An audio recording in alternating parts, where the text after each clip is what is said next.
ಬರ್ತಾನ ಪರಿಸ್ಥಿತಿ ಒಳಗ ಹೌದು ಅಣ್ಣ 10-12 ವರ್ಷದವ 3-4 ವರ್ಷದವ ತಮ್ಮ.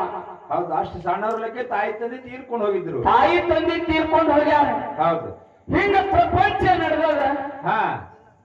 ಅವಾಗ ದಿನಾನು ಅಣ್ಣ ಕೂಲಿ ಕೆಲಸಕ್ಕೆ ಹೋಗಾವ. ಹೌದು ಕೆಲಸ ಮಾಡಿ ಬರಾವ. ಕೆಲಸ ಮಾಡಿ ಬಂದ್ರೆ ಅವ ಹೊಟ್ಟೆ ತುಂಬುತ್ತಿತ್ತು, ಇಲ್ಲಿ ಕಂದ್ರೆ ಇಲ್ಲ. ಹೌದು ಅತ್ತ ಬರ್ತಾನ ಪರಿಸ್ಥಿತಿ ಅದ. ದಿನಾನು ಒಂದು ಹೊಲಕ್ಕೆ ಕೆಲ್ಸಕ್ಕೆ ಹೋಗ್ತಿದ್ದ. ತಮ್ಮ ಹೋಗಿ ಹೊರಗೆ ಆಡ್ತಿದ್ದ.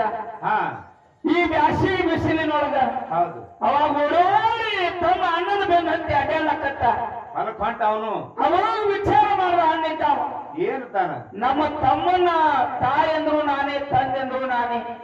ಇವತ್ತ ಹೈರಾಣ ಆಗ್ತಾನ. ನಮ್ಮ ತಮ್ಮನ ಸಾಲಿ ಕಲಿಸ್ಬೇಕು ಅಂತ ವಿಚಾರ ಮಾಡಿ ತೋಡ ಒಂದು ಸಾಲಿಗೆ ಹೆಸರು ಹಚ್ಚದ. ಸಾಲಿ ಬಾಳ ಇತ್ತು ತಮ್ಮಂದು. ಸರ್ವಿಸ್ ಬಾಳ ಇತ್ತು. ಸಾಲಿ ಬಾಳ ಕಲ್ತ. ಸಾಲಿ ಬಹಳ ಇತ್ತು.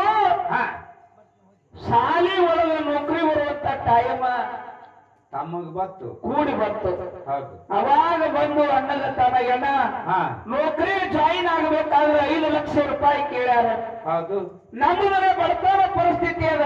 ಹೆಂಗ್ ಮಾಡ್ತಿ, ಹೆಂಗ್ ಮಾಡುದು, ಯಾರನ್ನ ಕೇಳುದು ಅಂದಾಗ ಕೆಟ್ಟ ಬಡತನ ಪರಿಸ್ಥಿತಿ. ಹೋಗಿ ಒಂದು ಮನೆಯೊಳಗ ಸೌಕಾರ ಕೇಳ್ದ. ಏನತ್ತಾನ